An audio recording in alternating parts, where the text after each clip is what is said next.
So today, we're here to talk to three different actors at three different stages of their career, talking about 3 or 4 different genres. And why? Because I always feel that it's important when you run a film festival. One of the biggest contributions to the festival is not just the film itself, but the components that go along with it. Without actors, we don't have terrific film or cinema. And so it's very important to me to spotlight actors because they're some of my favorite people in the world, next to musicians, because I like my musicians. Good luck with that. So, we're going to ask a whole bunch of random questions, and then when I get done doing the panel, I'll throw it out to you guys, because obviously as actors and other individuals in the industry, you may have questions for them as well. So Keisha, I'm going to start off with you, because first of all, you're female, so you're a chick. So the female perspective sometimes can be a little different, and you also have a comedic background, which not everybody automatically comes with. So first of all, talk to me a bit about how you take comedy and push it and funnel it into your projects, and why you prefer to do comedy versus drama. So I stumbled upon comedy accidentally, if that makes any sense. I auditioned for some agents a couple of years ago, and I went in with a dramatic scene, because after doing branding and like figuring out my type and like where I fit in, everybody's like, you're gonna get called in for the young lawyer, the young doctor, like person of authority, like I had very strong features, so I went in with a detective scene, and they hated it. They were like, there's no Keisha in this, and one note was, we wish we'd have seen you do something funny or quirky. And I was like, I'm not funny. I don't really think I'm funny. I'm not really quirky. And then I talked to a few people, they're like, you're so funny. And I was like, what are you guys looking at? Yeah. And then I kind of started going back and looking at the projects I was getting cast in, and I was like, oh, wait. I was getting cast in like a lot more comedic things, or things that had undertones of comedy. And so a light bulb went off, and I went and auditioned for a different panel of agents with a comedic scene like 2 weeks later, night and day. Everyone's like, you're so funny, you have great comedic timing. And I was like, oh. Light bulb, okay. So then I started taking improv and kind of honing in on those skills, because I was like, maybe that's where I'm at now, and I'll grow into those more dramatic roles later. And the more I started taking improv and doing comedy, I was like, this is so much fun. It's just really fun. I love it. I like drama too, but I was like, go on and make a fool of yourself on stage and like have fun with it. So that's kind of how I stumbled into comedy. And then I kind of found my voice through writing and doing more improv. I started doing stand-up. So I think one thing, it was like baby steps. One, like improv led to doing sketch, which led to deciding to try stand-up, which led to writing comedy, and then that led to producing my own show. So I think the main thing was I happened on it accidentally. And then from there, when I realized, oh, I'm funny, I'm really good at this, I'm having a lot of fun, I kind of just ran with it. And here I am, producing my own. And she's doing such a good job. I do drama too, but I think where most people put me, because I do have a big, fun personality, I have wide expressions, I think that's kind of where people put me. Mm-hmm. But I've done drama too, but I think I just really prefer comedy. It's so much fun. Mike. So, my first question to you is, because I happen to be lucky enough to know some of the body of your work. When you first started off automatically in your acting career, did it ever occur to you to not start in drama? Because typically it seems like the body of your work is almost enveloped into drama so much. But I'm curious as to if you gave consideration to starting comedy to begin with, because we all know that you do that pretty well. Well, growing up, my influence is a lot of these beautiful black and white new wave films, like late 60s type stuff. Actually, mid to late 60s. Really, really compelling dramas. So that always won me over. Especially a lot of the wartime stuff. That was when black and white cinema was at its apex, I thought. The Brits too. Just wonderful, wonderful stuff. So I was always steered towards that. It's a genre of film where they addressed issues like the world is at war, the world's coming to an end, we're going to blow ourselves up. All these very, very, very, very serious world issues. Beautifully filmed and artistically filmed. So I was so predisposed to that. Later on, I saw, life is easier when you have a good laugh. And so I got more into comedy and whatnot. And that's been a nice steer. So I still get pegged for a lot of bad guys. Yes, you do. As we're going to see He plays later. a bad guy very well. You're going to find out in like 2 hours how good he plays that character. But it would have occurred to, I guess my thinking is, intuitively, I think you already know that you're very humorous, that you've got that funny bone that kind of is fabulously over the top. So that's why I figured intuitively you would have gone down that path first. I'm just surprised. Yeah, I don't know. you know, in school and everything, everybody sort of encourages you to be sort of free and goofy and silly. And I just, maybe it was, I was raised by a bunch of Depression era people, so they just got the laugh out of me. It took a while to get it back. Now, Funny enough, I'm trying to murder Christopher on the project we did together, and he's laughing at me the whole time. Go figure. That's who I am. so, before I ask Christopher the question, the first time I saw him perform, he was Satan. And quite scary Satan. He was able to freak me out in like 60 seconds flat, which is relatively tough to do actually. So Christopher, what I want to ask Welcome to you America. is, because you're a wee bit older than the rest, so we kind of have three different demographics here. This is what I want to ask you. Am I a wee bit? I think so. Are you just a wee bit? I don't so. think I don't know think if I'm you a wee are. bit or not. I think you Smidge? are. Just a Smidge, smidge. maybe. I don't know what my wee smidge You're is. mature. Maybe I'm the I young. like I that. might be the youngest person. I don't think so. I might be the youngest. You're mature. The So- gray beard explains it all.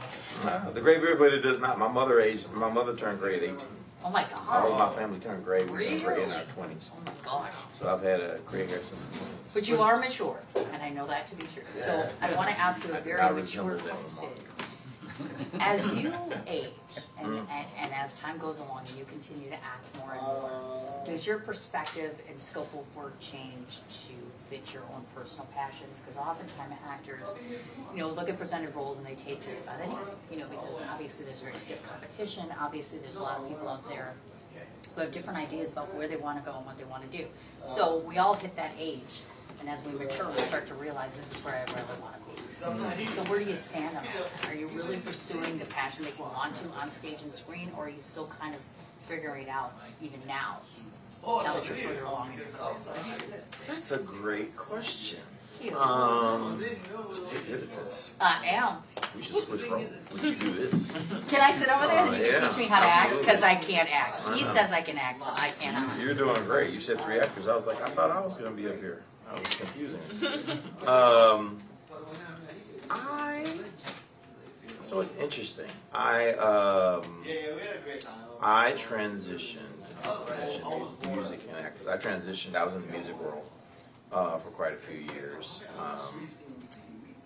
producing and doing a variety of things. And then I stumbled into. I didn't stumble non-deliberately, but I stumbled into the acting world as a quid pro quo for musicians that I was working with. So I was managing in the music world, managing, producing, running a company, and I had a lot of people who I was working on getting, I felt one of the least appreciated avenues for getting music in place was through the acting medium. Movies, soundtracks, television shows. I was like, nobody's really exploring that as a way to get musicians. So I worked on getting that. So that was, and then in the process of that, I hung out with a lot of people who were like, you are interesting, you are funny, you are this, you are that. Would you be interested in working on a project here or there? And I said, sure, if you would put my musicians in your project. So it was a quid pro quo. Nice. And that literally is how people just continued to ask me to be in projects. And as a quid pro quo, I got my musicians on board to various projects. And so I basically was just working to help them out and whatever was needed. Gotcha. But they would come from meetings. We'd have a meeting and they'd be like, you would be great for this thing I'm working on. And I'd be like, yeah, and so would my people. So then we would work it out. So in answer to your question,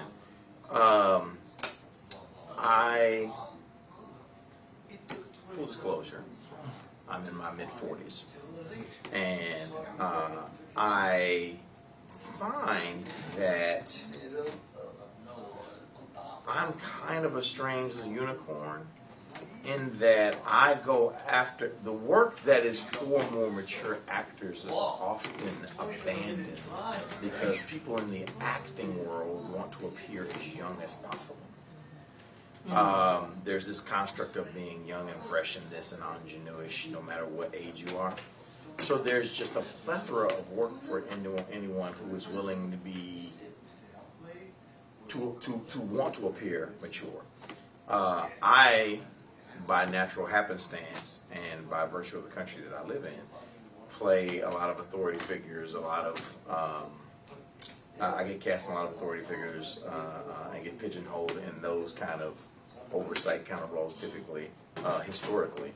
And then I use that to just kind of like bend the medium. So I don't actually chase, as I look for different roles, I don't actually end up chasing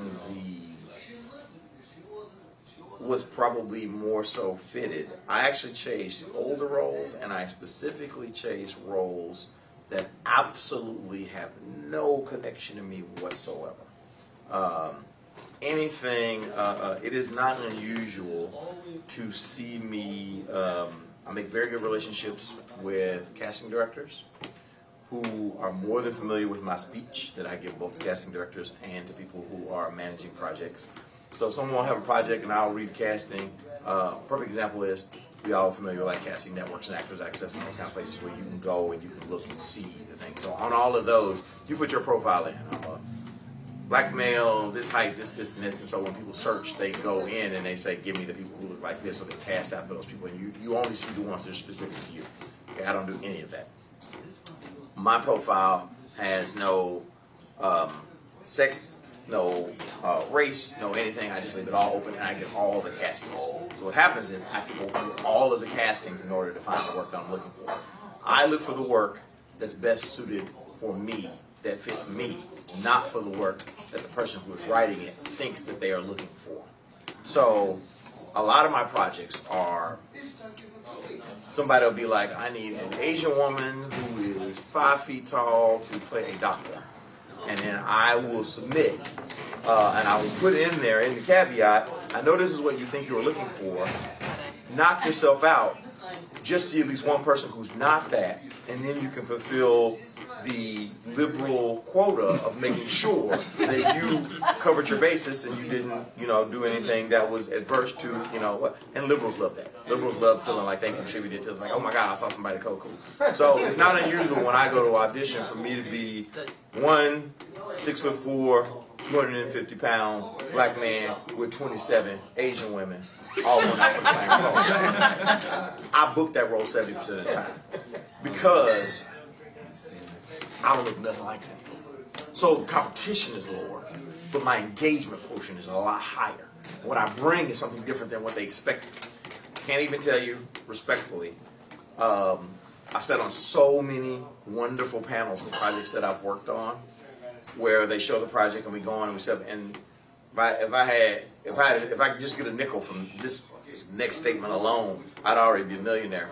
A number of directors who have said, I had no intention of casting anyone close to Christopher.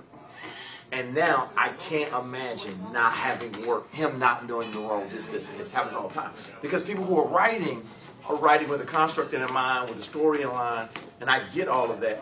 But ultimately, you have to tap into what their desire is, which is to have the best possible project with the best possible talent.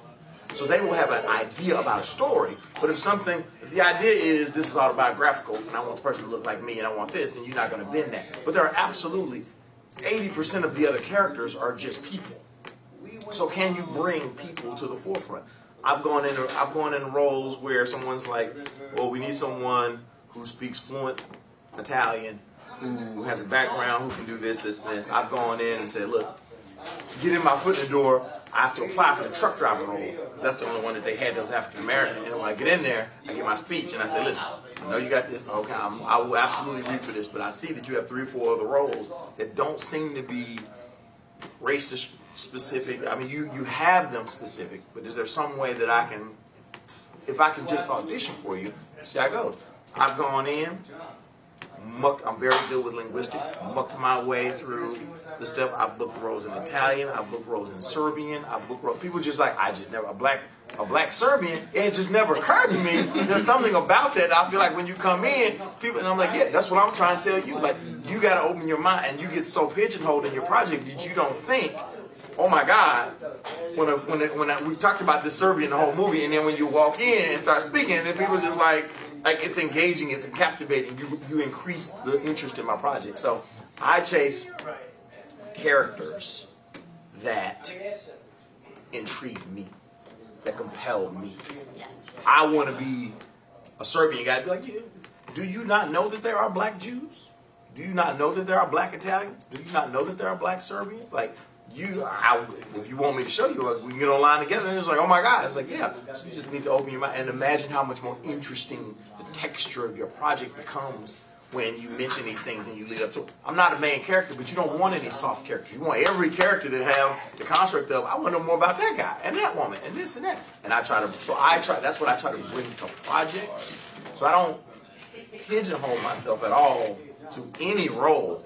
I literally try to bend and break roles that even the writers themselves may have not considered. And I find that creates great synergy on camera, because when I work with writers and directors, they are more engaged in, I just been thinking about what your character's gonna do, and I just kind of like, it's just like you bring an element that we hadn't thought about, and it's like, you don't have to change the writing, you don't have to say, oh, do we need to mention race now? It's, no, everything's the same. It's, you're playing on the perspective of the people who you're engaged with. So my roles tend to stay exciting because I try to get in the game in a way that makes the projects I work on more interesting, which ultimately I believe everyone involved wants. And that's what my objective is. Wow, right? With that answer? How do you follow up with that? I thought I was good. That's how I work. Look at you. All right, back to you, Keisha, because I know you're going to have a good answer to this. Yeah. One of the things that I talk with my girlfriends about, I've even mentioned this to Michael before too, it always fascinates me that people want to be in an industry where everybody wants to pick you when you're something you're not. The seeming, you have to be bigger, you have to be smaller, you have to wear makeup, you have to do this.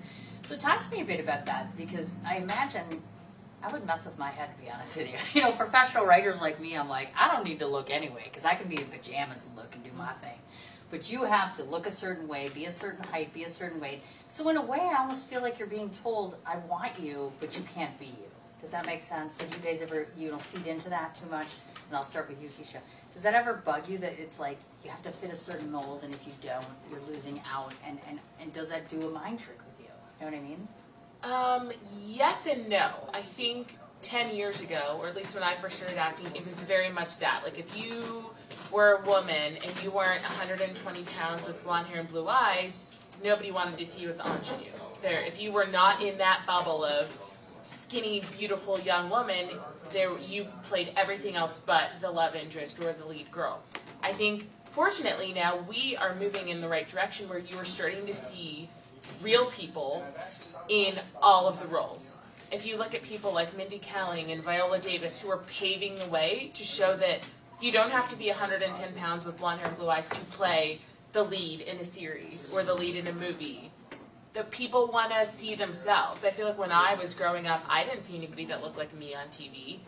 But now I see people that look like me on TV, and it's really important to show diversity, because not everybody is white with blonde hair and blue eyes. We all come in different shapes and sizes and all that stuff. But you do have to know what you work with. Like, if you are, a larger man, for example, you're probably going to get pigeonholed in those, like, comedic, silly best friend. But it doesn't mean you can't play the love interest. I think, yes, you are going to get pigeonholed at some point, but I think, like you said, it's about, like, fighting for what you want. Like, if you want to play the romantic lead, go and say, I want to play the romantic lead, and, like, set yourself up, set up your reel, set up your headshot showing that I can play this. Because everybody's a romantic lead in their own way, in your own life.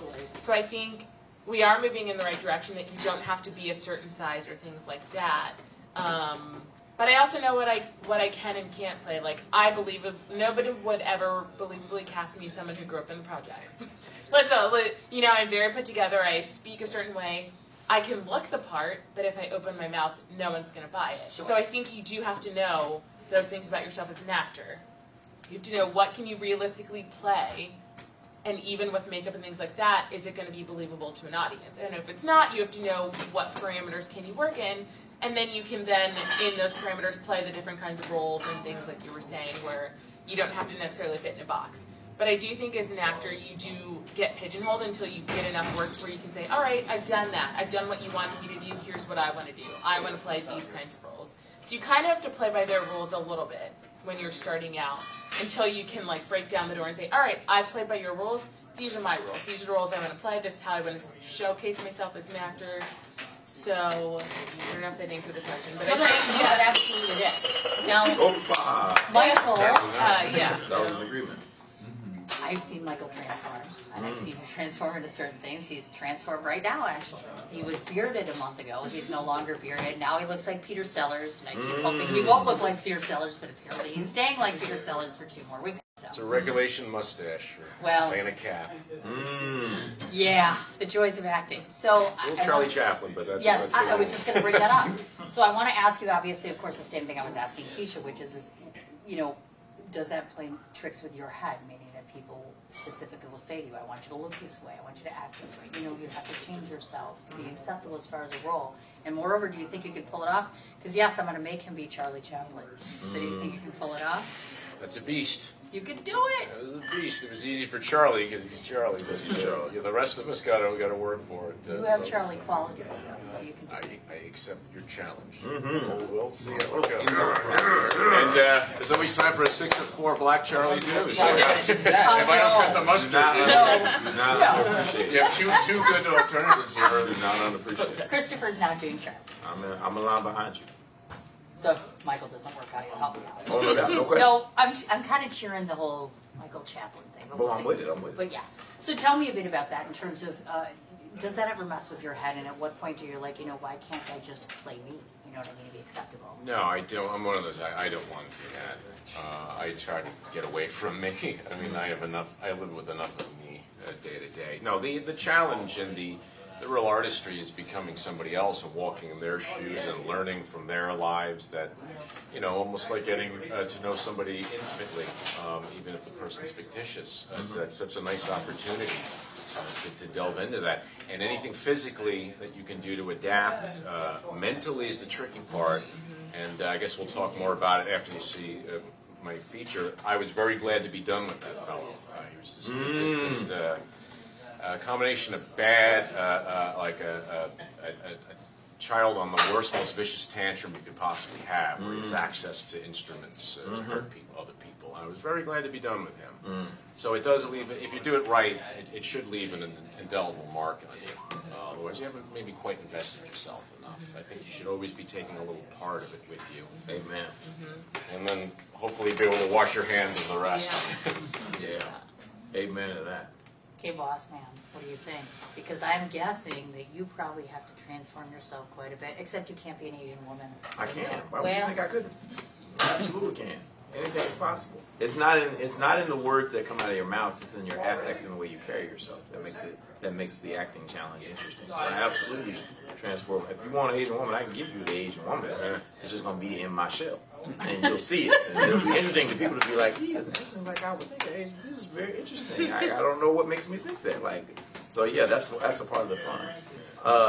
But you know, I'm sorry to interrupt. Yeah. You take it to the hilt. This is the idea. Too many actors wait way too long. They say, "Help me, tell me what to do." I don't know. No, like look at The Graduate. They were completely wrong, and they didn't know what they wanted. Yeah. They don't have all the answers. And most of We the should time, provide casting them. has zero idea of what they want. Like you said, they have a vision of what they think they might want, and a lot of times it's not until an actor walks into a room and shows them something different that they're like, we didn't know we were looking for that. That's what we're looking for. I couldn't agree more with my colleagues. There's a for me, unlike other professions, with the exception of music, acting in the genre of liberal social intellectualism is devoid of rules, and that is an edict. Now, everyone doesn't have to share that edict. There are certainly people who are like, I believe in structure and form, and structure and form dictates how I do. But I am a person who believes that acting is devoid of rules, and so I never assume. I heavily appreciate when a director or writer gives me the insight that they have around what they think the character is, what they think the project is, because some of them are very meticulous and very specific, and they've thought it through. A lot of times, the further you get from the center of the story, the less they've thought about the peripheral of the character, which gives you just a wealth of data to work with that you can come up with on your own, and the more that you bring that to the table, the more of a collaboration that it becomes. And so, I I work very diligently to just from inception start with. I do two things in every audition. And also when we shoot, I usually do the same things, but I start with an audition, which is I give you the character that you say you think you want to see, and then I give you my interpretation. And I say, if you're willing to just give me a second and suspend whatever constructs you have around what you perceive about this character, just for a moment, let me just give you something different as I can make it. I'm not saying it has to be that. I'm just going to show you the range of where I think, if I have written it, it will come from. I've shown you what I believe perception is supposed to do, what you perceive, you want. And if somewhere in the middle we can collaborate, perhaps we can create something interesting that ultimately will give you what we all want, which is an award-winning character and an award-winning project. So, even the smallest character, award-winning character and award-winning project. That is always my objective when I walk into the room, is what makes this character, it's that age-old acting adage of every character in any performance has to have a single objective, which is, this project is about me. That's the single most objective. Where your background, where your foreground, yeah, because that's how you live your life. You don't walk down the street being like, everyone else here is important and I'm just not important. You walk down and go, I got things to do and I got to catch the train. What time I got to be here and I got to be there, and somebody's expecting me to be here and somebody's expecting for me. Everything revolves around you, so you have to have a perspective of the things that I am doing are important, they have value, and they move the world around me. The world is operating around me. This play, this movie, this whatever could easily be called John the Bellboy. They could rechange the title, because if I do my job right, then you'll think that that my presence doesn't mean you have to dominate the scene, but there's a nuance there that they appreciate what you bring value to the scene. And so I think that whatever you do, that becomes critical into how you bring it to the table. I would also piggyback completely on what Michael said about the investment that you do. I invest very heavily. I live a very rich life personally. So I enjoy living my own life, and I enjoy the challenge of investing in a character. I skydive, I do triathlons, my personal life is very, very active. So when I do a character, figuring out what their nuances are, figuring out what the overlaps are, figuring out what I enjoy about that character and who they are, is also very, very rich. No different than figuring out a stranger or a fictional character or an actual person that I want to get to know. Like, oh my gosh, you sing amazing. We should chat. I should know more about you. Tell me more. I'm as eager to know about you and to have us have a rich interaction as I am a character. Yeah. And so, but to Michael's exact point, and to the question that you asked as well, the overlap for me can also become a tiny bit slippery as well, because you invest so much. I did a project right after the project that Michael and I did that you saw, where I played a movie where I played a character with a terminal illness. I wasn't the centerpiece of the character. It was a woman who was the centerpiece of the character, but she and I had a very close friendship.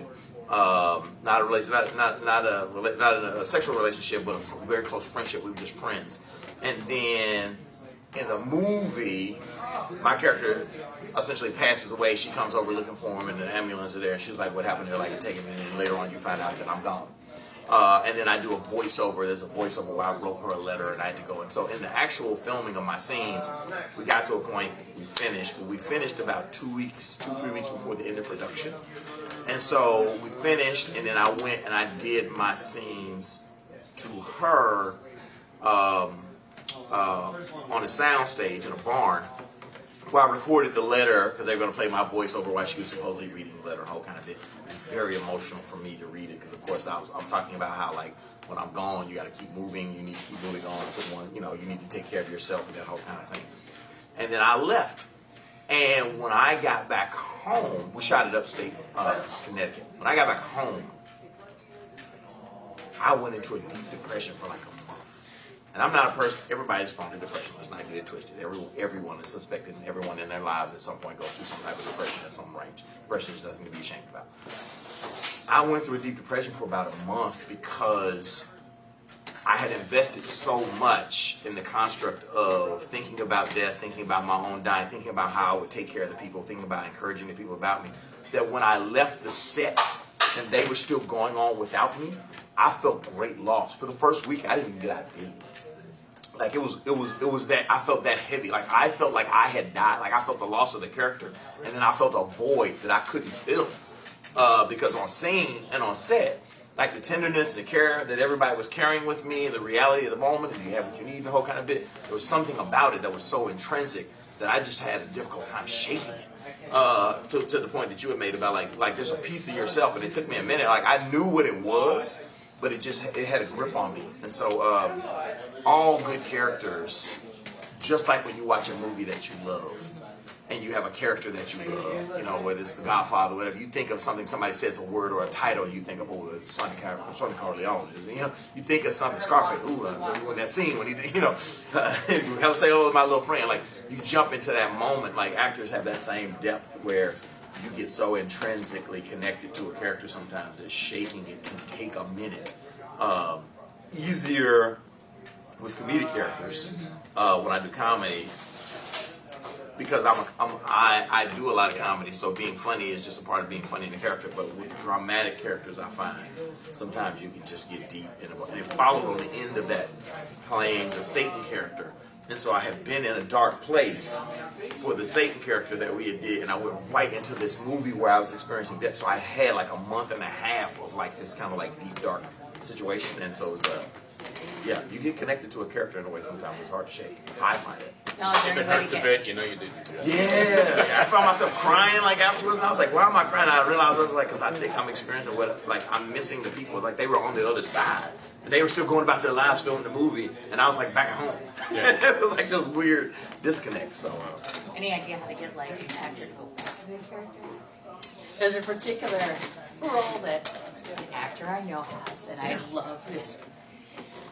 I have a fixation with this character. So sometimes I say to him, every once in a while we'll know him to go back to. Is there any way to get an actor to go back to that role? Just a little tiny bit. He's a bad guy. He's not a nice character, but he's very gentlemanly, very classy, he's very charming, and he has an accent, and he's just very. I find that to very be much. That's the nature of theater, though. Like in theater, you're doing the same. There's a play that I did, and we've done it. I've done it a few times, and every time I'm called and asked to do it, written by an American playwright here in the city. And every time she calls, it's a 2-person play. But I love doing it. It's my favorite play that I've ever done. Done Shakespeare, done some Bertolt Brecht, done some everything. Favorite work I've ever done. And to the point that last time we did, some people came and saw who producers, and they were just like, "You thought about trying to listen to a movie?" It's like, this would be a great movie. But I say that to say, theater people do that all the time, because if you get a chance to revisit the character again, you can be like, like those emotions are still sitting there. You can remember there's an excitement about going back and revisiting those characters. I don't know if he wants to. I don't know. Will you go back to him ever? Because I really would like to do the movie. Well, it ends badly for him, as Sophie, just sort of a prelude. He dies. I want to resurrect a king. He did Prequels are hot these days. He did a character called Momo in a movie called Pickings, and Momo was not a nice man. Okay. But there's something about This will slap with the ladies, too. Yeah, well, that's Best what we prequel don't like. ever, though. Those are the best prequels, though, because it's like, what caused that person to then become the person that became the character that. Well, that's why I'm asking, There's a because lot of elasticity. he has a very bad fate, but there's something so very, well, it could just be because there's something about Momo that I'm like, oh my gosh, this man could be he really could be regenerated over and over and over, and Sure. I am considering bringing him back to life for a little something. So that's why I was curious to get your take, because I think I know where Michael's thinking it's his character. Would you bring him back? No, it's this begs the question: what's so attractive about gangsters and bad guys? Yep. It's such a, especially with that roll $100 bills. Absolutely. It's such a delightful walk on the dark side, but not too dark. Yep. Don't mess with me, and I won't mess with you. I'll just take a little of my share, whether you like it or not. So there you go. Maybe you could resurrect. That could be fun, Just a though. little, and it's not like we want the bad part of it. There really is parts of this character I find, and you guys know this all as actors. You bring a part of yourself to every single part. And I see him, I see Michael in Momo, not too much, but just enough where I'm like, it's charming, and I mean, who isn't like a person in a suit and the old school stuff and the gangster, and I'm gonna be up in the bar and you're gonna listen to me and that sort of stuff. But my one other question before I ask your audience if they have anything for you is, we obviously wanna talk a bit about improv, because one of the things that fascinates me most, and I'll start with Michael, because he's had, one of, and I've heard this from other judges and other individuals, the few that have seen it. He did a black and white movie called Confession. And he comes out of a garbage can. That's how he starts. To me personally, out of all the 40-some films he's ever done, it's probably one of my favorites. And I say this because he has this tremendous ability to effectuate emotion just by being himself, without saying one word in the course of this movie. We feel for him. We despise him to a certain point towards the end. You go through a flux of emotions and he makes you feel that way. That is a sign to me that he is probably, I say this with all respect, one of the more extraordinary actors that I know, because he's going to make you feel something without saying anything. So my question to you, Michael, is how do you hone your craft and take, if somebody has a skill where they're using talking or verbalizing a role, how do you teach yourself, as well as from language education, to be that good with using only your hands or your face or whatever you have? Michael Caine said it. Craig Oswald probably seen this wonderful class on filmmaking where he works with actors and he explains it. But as he said, he learned it very early in repertoire. He just had a bit part, his first role, and he's standing there bored like, a glorified spear holder, and he had nothing to do. And the director says, "So Michael, what are you doing?" And he says, "Well, nothing. I'm just standing here." And he says, "Well, why aren't you, you're not in the moment?" He says, "Well, I got nothing to say." He says, "Of course you do. You have wonderful things to say, but you choose not to say them." And there you go, the investment into the life of that person in the moment. Even when you're, bored and you're sitting there, you're still thinking about your own business. That's why on the opposite side of that, when I am doing a role and I want to fully invest in that part, I'm not thinking about my gas bill. I'm not thinking about my rent. I'm not thinking about my pain-in-the-ass friends who need me to call them back urgently for some reason. You got to live the life of that person as much as possible without going crazy. And just have it seep into yourself. Keisha, what about you? Yeah, I agree with that. It's almost like, when you're sitting on the train and you're observing things, you have all these thoughts in your head, but you're not saying them out loud because that's like the rude thing to do. So as a character, every character has a thought. So when you're not saying anything, you still have thoughts going on in your head. And you can watch them and have an empowering performance without having said a word because they're going through the motions, they're thinking all the thoughts. So I think it's a matter of honing in and just staying grounded in your character and what do you want, and then being true to that. You don't have to do too much. And I think as actors we get caught up in I have to always be doing something.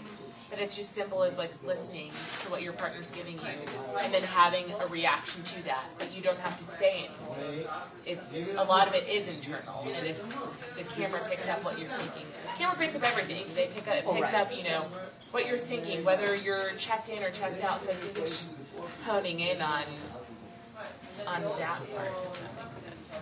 Now, before Christopher answers, does anybody have a question for them? I do, because it was interesting, something you said, and then Charles piggybacked off it. It made me think about a quote or something that was attributed. I could be mistaken, but I think it was attributed to Steve Jobs. He says, "I don't pay you for me to tell you what to do. I pay you for you to tell me what to do." And my concept of, I'm not a director, but I write, so I think I have, and I produce, so I think I have the right to tell the director, what to do, how to get the best from an actor, and so on. And so, that struck a chord because I wish my director was here was my concept of director was to, I could do this. I could tell this guy I wanted. I looked at the screen and I would have, twisted it a little bit and asked Mike to do it this way and that one to do it this way. In other words, I come from the dictatorship sort of, mindset as the boss, as the director. This is how I want it. Yeah, this is how I want it. But after this little talk, I'm thinking that's putting a lot of limitations that you can only get as far as my limited abilities. Can. So what I ought to do is you tell me how to do it better. This is what at best, this is how I see it. Now I want you to do it better. Earn your keep. Yeah, absolutely. Good one. And make it better. Absolutely. As a writer, there's a certain Did I make sense? surrendering, absolutely. surrendering your piece and letting them run with it, or else you really do restrict what they have to offer. Right. Now, as the director, cast well, Yeah, and then your job it is takes so care of easy. itself, yeah. Just get good people in there. You may not. It may not be exactly how you envisioned it, but it also might be better. That might be better. You got to figure out what you want. Yeah. I've had multiple people. I've had one. I've been blessed enough to work with quite a few female directors, and one female director that I worked with, female writer director for a project I worked with. She was very particular about the language that she wanted to use. So some people are very cool if you ad lib. Some people are very Shakespearean, and I had this before that because I wanted to have a rhythm because I'm trying to build on something. Either one is fine. It's the ability to communicate that to what you want. But what you have to make the decision on, that isn't admonishing her and her desire to do that. It's a part of the vision that you have to communicate. And then you have to say to yourself, what do I ultimately really, really want? If you want the glory of saying, I wrote something and people performed what I wrote the way I wrote it, you can have that, whether it's good or not. Or if you go, I want the glory that goes with being sought after as an interesting intellectual, where people are like, what you write is interesting, what you produce is interesting, what you put together is interesting, then what you're really saying is, I want the Steve Jobs. I want the best minds working on my projects to produce the best stuff so that when people refer to the iPod and the iPhone, they think of me. Okay. Now, Steve Jobs didn't sit there and write all the code. He didn't sit there and create the case. He didn't sit there and do all the marketing. He hired the people, and it all comes back to him. So you have to decide, do I want an award-winning project that ultimately will tree back into me and people will think that I'm a good person who assembles good people who then put together amazing work? Or do I just want to be known for my own ego as a person who put together a project and people heard my words the way I thought them, and at the end of the night people were like, it was okay. But which doesn't mean you're not a genius, but you have to let your baby go into the world once you give it birth and trust that you've infused it with good solid qualities, and that if you believe in what you actually wrote, you won't feel shy about handing it to somebody else and watching them transform your child into the president. You won't feel like, well, I want to make him president. It's like, yeah, but you didn't go to law school. You got to give them to people who will mentor them and trust it still has my underpinning. It still has my blood in it. And if you do that, then you'll be sitting accepting awards and doing all the things that come with that, because that is truly, you have to let your child out of the nest and fly. But keep in mind, writer to writer, and I'll tell you this because I'm learning this now by doing a film, those actors will come in and they'll change it on you. So be very careful about that. I've noticed that some actors are very diligent and very vigilant about making sure that your vision is what the important thing is. So never get so far away from your own vision because an actor or someone or anyone comes into your project and says, I've decided now that I'm going to change this, because everyone has a role. So the writer has to respect the actor just like the actor has to respect the director. And if you all work well together, that's great. But I do notice sometimes that actors can have a tendency, it's one thing to have them improv and say, all right, I want to add to this and I want to make this different. But just don't let them bend it to a point where all of a sudden now you're looking and thinking, because that's what happened with my film. I'm like, well, where did my film go now? Because it used to be this. Now we're way over here, and I'm like, how the hell did we get over there? You know, and that can happen if we're not all working together in that same structure, as far as that goes. That's true. But to me, that's preparation. That's also like when you're doing pre-work. A lot of projects don't do the pre-work where you sit down and you come in where the writer is there, Yeah. the director is there, the actors are there, and the writer goes, here's my vision, here's what the project is about. I am here to answer questions about characters. These characters to me are the most important and the most fluid and succinct. And then and you set a tone for, in the same way that you would with a company where you go, this person's CEO, this person's the manager. Nobody would ever be like, well, I'm just gonna make food the way I want to make it. I'm just gonna put things where I want. It's like, yeah, once you establish an emotional hierarchy, then everybody understands the project that you're trying to work on. And I think that encourages people to know. You have to tell them where they have the freedom and flexibility. Absolutely. Just like I said with the woman who's the writer-director I work with. She was very clear and specific in saying, I have spent a tremendous amount of time in crafting the nuance of how I want the language to sound because I'm creating a very specific rhythm across all the characters that you wouldn't necessarily know. So, here's where I don't mind, but here's the things where I do need them to go. And once she said that, we all knew it. Like, we never had to revisit it again. We could remind one another, like, I think you're doing that, but you know she wanted this. Like, that's right. But it's all just about tone and experience and just learning those types of things. So. Tell me that every one of you wouldn't cast these people, right? Would any of you think twice to cast any of them? I'm just curious. Would you cast them? Absolutely. You had the really? Really? I would cast you. For free. You would cast me? He tells me all the time that, have you not said I'm an actor? Chops, whether you like it He's or not. insane. I'm like, the last thing I ever want to do is be an actor. Oh my gosh. And that's no diss on That any means of you you're gonna guys, do it. but I'm like, I'm a professional. I I'm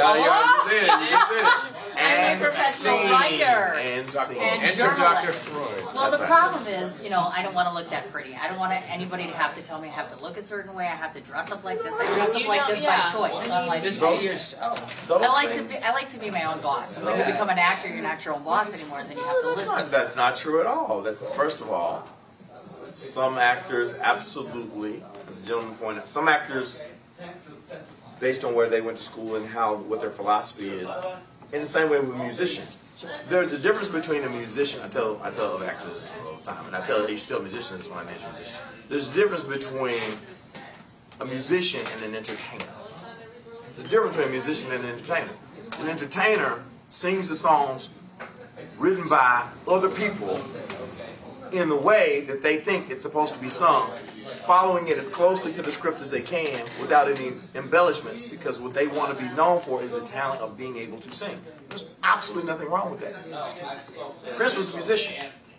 He crafted from the core, from scratch. He bend Miles Davis. People who bend the notes, people who see things between the layers, and they're trying to craft and create an expression or do something that hasn't necessarily been done before, purely for the sake of doing it. I have one thing that we talked about this before when I said that there's a couple things that I do when I go in and I do an audition, and I tell you I do it the way they want it done, and I do it my way.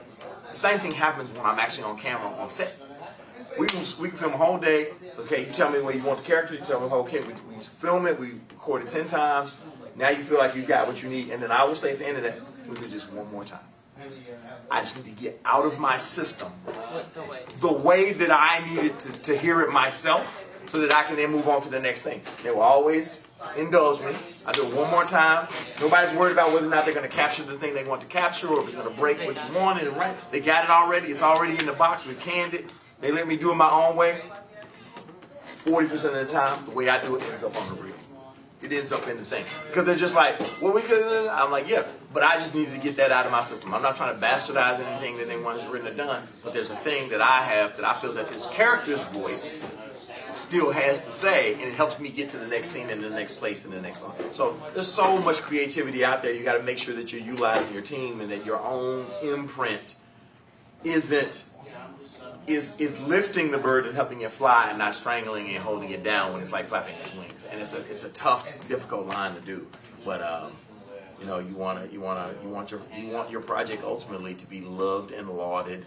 And I've talked to casting directors and to writers before, because I got a lot of writing friends across all genres, and I've said, you got to, sometimes the difficult thing is determining, like, you have to have that dream, that literal dream, when you go home at night and you meditate yourself into a dream state where you go, if I was lauded for being amazing, but the original project I was trying to start and create doesn't necessarily look exactly like where I started, but I actually love where it ended, and everybody else is lauding it as incredible. Is that something you can deal with and manage and tolerate?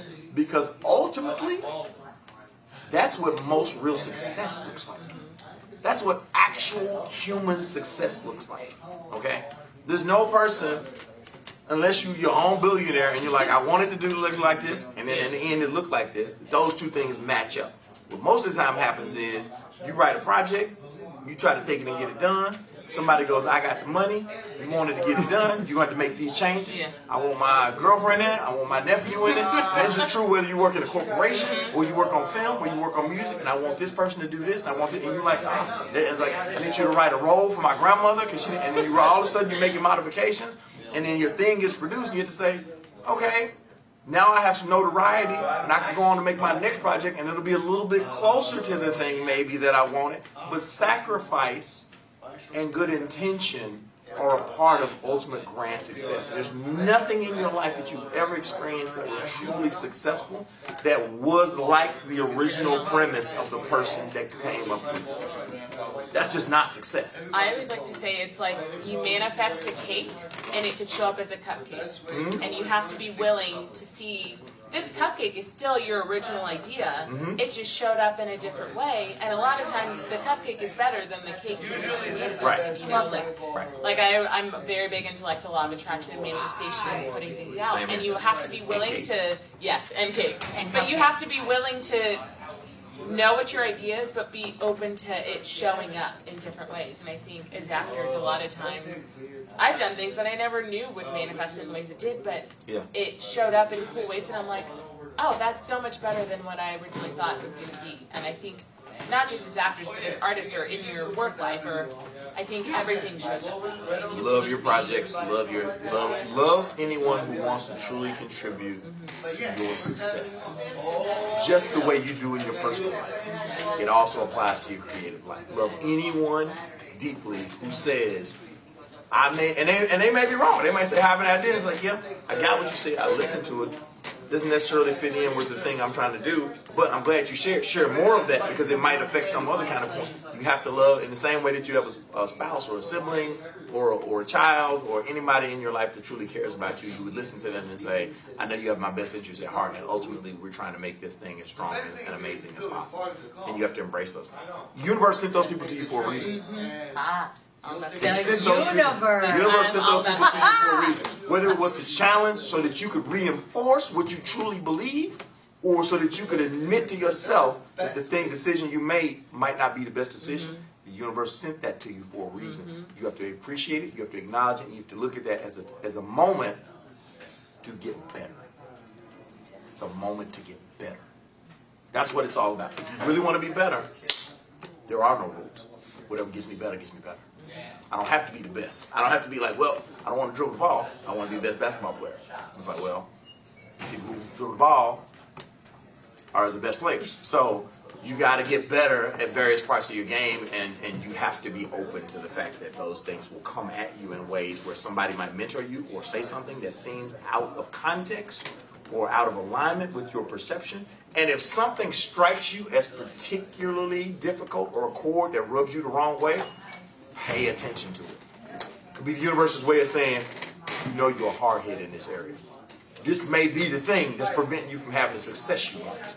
Every time this comes up, this is the fourth time this comes up, why do they keep? It's like it's coming up. Because that's the thing that as soon as you change your mind on it, the wealth and bounty of what's capable in your universe is going to open up. And the universe is trying to give it to your thick skull. That's why you keep seeing it. So don't assume that what you're engaged in is not divinely intervention. The universe is conspiring at all times, tirelessly in your favor. It takes too much for you not to even exist and breathe life. So the fact that the universe wants you gone tomorrow, you can walk out here and get hit by a bus and be gone. It would be that quick. That's not happening to anyone here. Just saying, don't put it out there. Anything, there's so many variables to bring you to be breathing air in your lungs, sitting in this room, that if for a split second something else had happened, you wouldn't be here. So what you have to understand and appreciate is the universe wants you to be here. And the universe has your back. It has something special that it needs you to accomplish. You have to believe that. If it wanted you to not be breathing, you wouldn't be here. If it didn't want your mother to meet your father, it wouldn't have happened. If it didn't want your great-great-grandmother to meet your great-great-grandfather, it wouldn't have happened. If they had on different days gone in different directions, it wouldn't have happened. So many variables in the creation of the universe had to come together for you to be sitting here in this moment. So the universe has a purpose for you. So you have to be able to open your minds and know that it's not always grating on you. It's not always putting something in your head. You can't always be like, why does that keep happening? Something is trying to be told to you. And you have to be open to it. Because it ultimately benefits from your success. The universe benefits from your success. This is why they were doing the panel and not me, and that's why I'm not an actor and they are. So this is your wonderful panel. I am so very gracious. This is what I want to say to all of you before we wrap this up and then get going on our other screenings. I picked all three of you for a reason. Oh no! I picked you because Of the bus thing. I picked you because you touch my heart in such a way that you make me better. Sweetheart. You make me. She's sweet. And that's important, and I admire your talent, and I admire your openness and your honest. You have a way about you where you speak your message in a way where it's very moving, and it's very touching, and it's very loving. So thank you so much for bringing your gift. Keisha, you're here because, well, you're just too cute not to be here. You're funny, you're off the cuff, you're doing things that are so, I love the fact that you're embracing your inner writer. I'm always impressed because I'm trying to get back to embracing the inner writer who's in here and I can't seem to get back to her. So you remind me of certain things, you remind me that it's okay to be a girl and be funny, it's okay to go outside the box, it's okay to be able to try different things even if you're not comfortable with them. And even take a project that you thought wasn't even going to make a film, turn it into a film, and you've done something remarkable with that. So you're kind of my new role model, like, yes, if she didn't find her writer, you can go back to finding the writer that was in there. So thank you so much for being my reminder. You're welcome. I'm glad I could inspire. And you. The reason I picked you for this panel, three reasons. For one, because every time you walk on a screen, every time that I show a film of yours, not only am I impressed by what you do, but everyone else is impressed by what you do and who you are. You have a talent, but I think that you're way too humble and you don't recognize. So sometimes if people push it into you and they say, hey, look at this guy, you might be able to see just incredible you are. And most of all, you inspire me to be a better writer and a better filmmaker and a better actor when you want me to, and just a better. So thank you. So there you go, folks. There's your little actor panel. So now let's watch some romantic movies. It's time for some romance.